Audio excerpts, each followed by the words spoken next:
We live in a world of instant service, food delivered to your door, rides at the tap of a button, homes cleaned while you're at work. For over 40 years, Western economies, especially the US, have moved away from factory floors and into service jobs. Today, over 70% of American jobs are in the service industry. But here's the catch: most of these jobs are low wage, high demand, and often unprotected. Think delivery drivers, caregivers, domestic workers, cooks. These roles are essential but treated as expendable.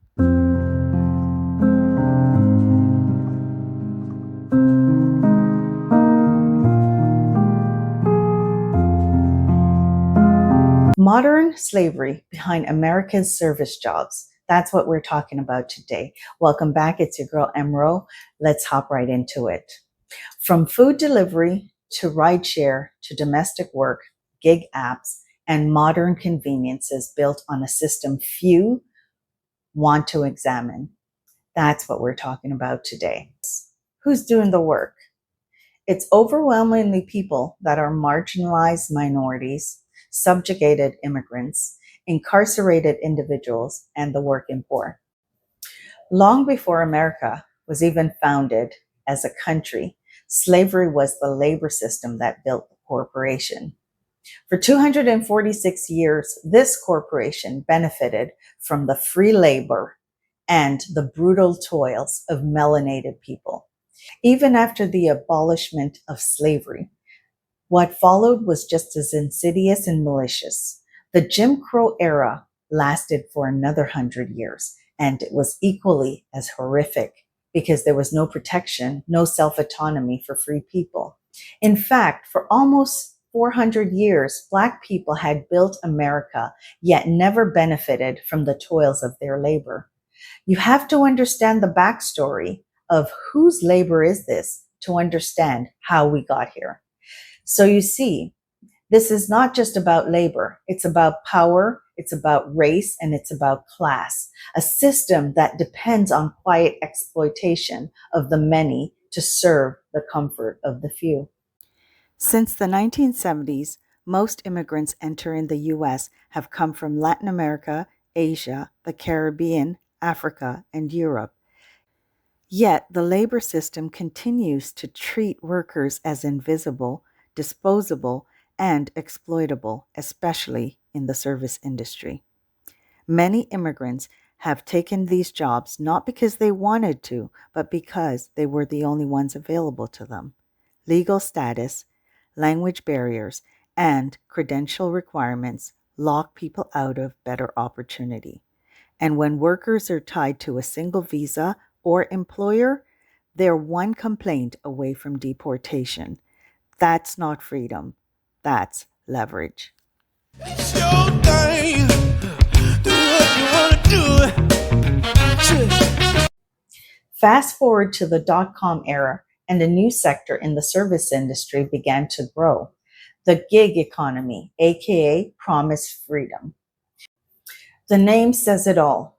We were even further fooled by the title of the books, such as The 4-Hour Work Week, Good to Great, and Switch, How to Change Things When Change is Hard. Instead, this gig work delivered a new form of precarity.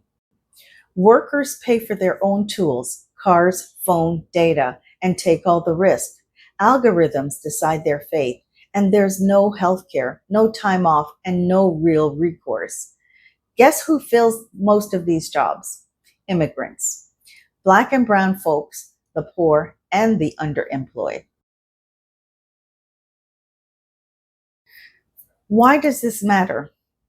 Just recently on April 8th, 2025, remember the date, legislation was introduced by Representative Bobby Scott and Senator Bernie Sanders.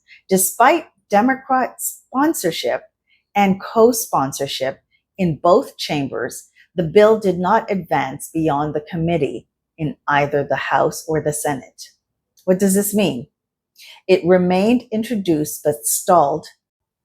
The bottom line is it was voted down by the Republican Party.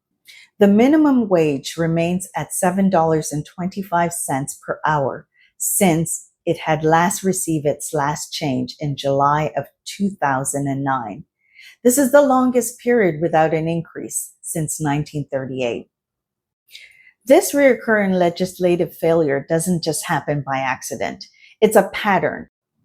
Every time the House, under Democratic control, passes or advances a wage increase proposal, it's the Republican Senate control or political obstruction that blocks the final passage. And while the cost of living skyrockets, the refusal to raise wages sends a clear message while service workers are deemed essential and yet disposable. Now, this is where we go even deeper into the rabbit hole and start to see the bigger picture. There's a hidden workforce you rarely see: incarcerated individuals turned into a labor force. And I should preface this for the sake of not making this a 40-minute video. I'm just pointing out the facts. We can debate the semantics of whether this is ethical or not, or do they have even the freedom or autonomy to do the following? In the United States, approximately 1.8 million people are incarcerated in state or federal prison or local jails. Over 99% of US prisons offer work, and approximately half of the numbers are assigned jobs earning a mere pennies, if nothing at all. Most of the work is done for private company that contract work for big brands such as Cargill, Home Depot, McDonald's, Walmart, Wayfair. These are the beneficiaries of the modern day chain gangs. And all of this is legal under the 13th Amendment's exception clause. In most states, incarcerated individuals earn between 12 cents to $1.15 per hour.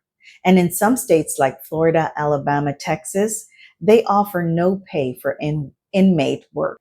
While it's said that there's only a small percentage of the prison labor force that is included to work for private corporation, that is debatable. Because let's face it, this is a cash cow for everyone involved, even in the inmates' eyes, because they're earning a premium to that they're regularly paid. These companies, facilities, and states, yes, states, everyone gets a cut. They benefit from those that they labor out for a profit. This is one of the most lucrative business in America that is controlled by the very few. This modern day slave labor mirrors the service economy outside.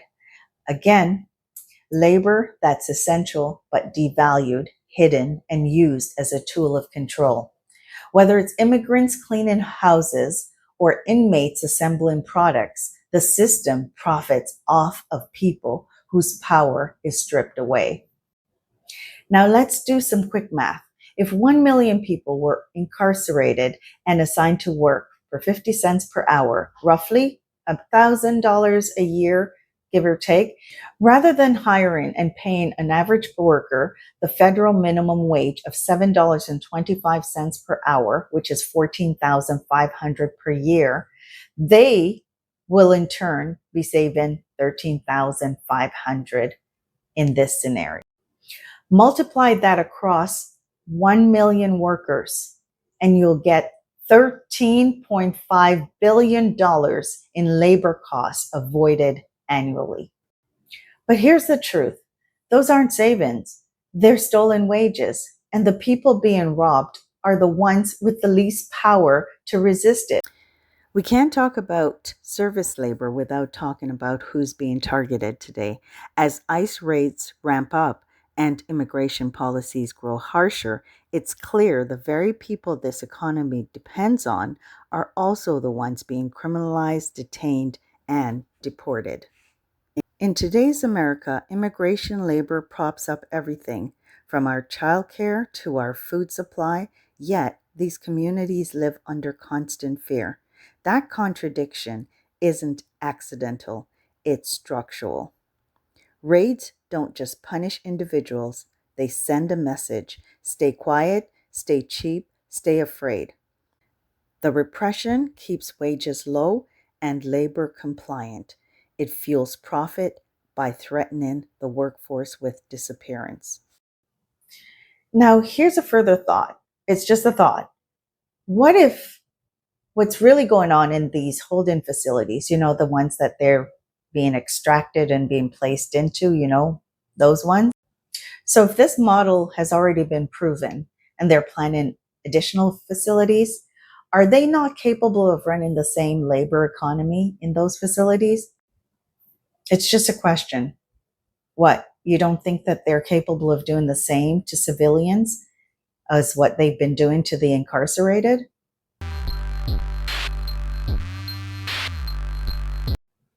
This is disruption by design.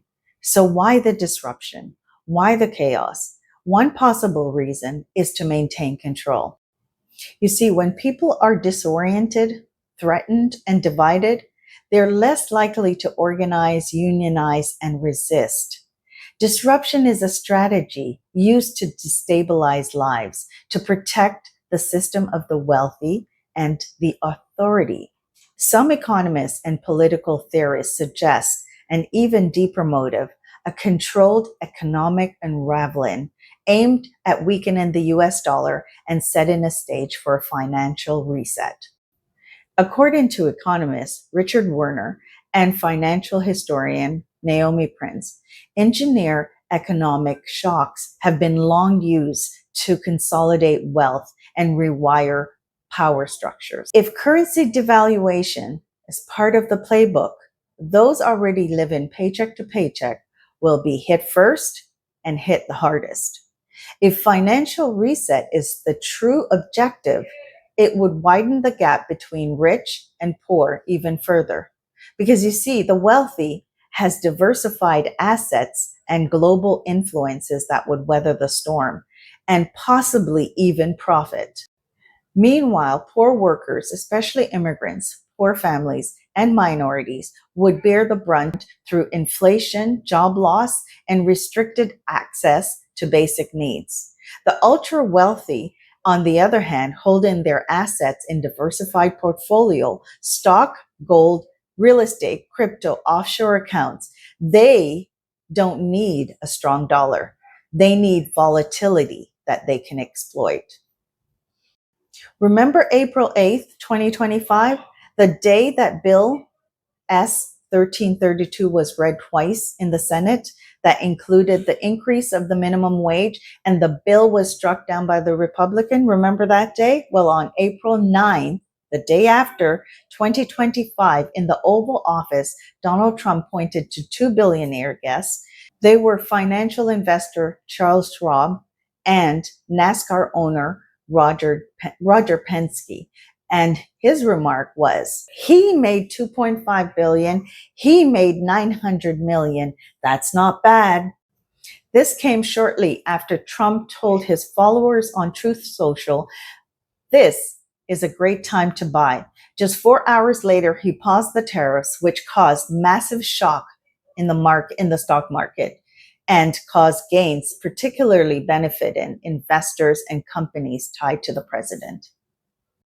This incident reinforced the argument that economic chaos isn't just random. It's designed as a tool, and the wealthy holds the lever.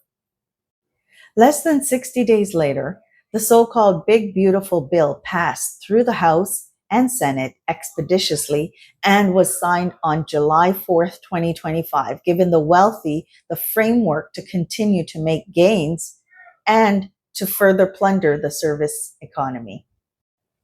So whether the disruption is a calculated tactic or the result of reckless policy, its consequences are clear. Spread fear, tighten control, and those most essential in society are rendered the most vulnerable. The outcome? A population that serves but cannot shape the economy that they're trapped in.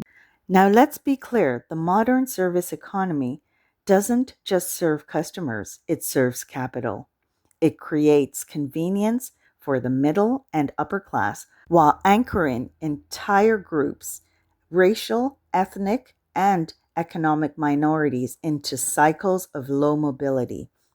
It's a system designed to feel invisible, unless you're the one cleaning, delivering, and caring. This is the modern day slavery economy. This video is not my usual content, but it's a point that I wanted to elaborate on because you see, it affects all of us. It's about awareness. And beside, it has shaped my decision to leave the West. These fundamentals do not align with my ideals, especially at this point in my life. You have to make a choice. You have to be willing to stand for what you believe in and to be able to draw a line in the sand.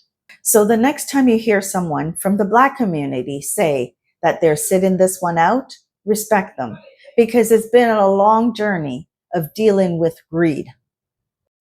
And the next time you opt for the service of a driver or cleaner, tip them well if they're deserving of that tip, because service and servitude are two completely different words. It's time we reimagine an economy that values every role and protects every worker. Thank you for joining me. This is Emro. Like, share, and subscribe. Please subscribe. I'm trying to get to 1,000 subscribers. Your help is appreciated. What's your experience in the service industry? Share your story in the comments below. Have a fantastic day. Peace out.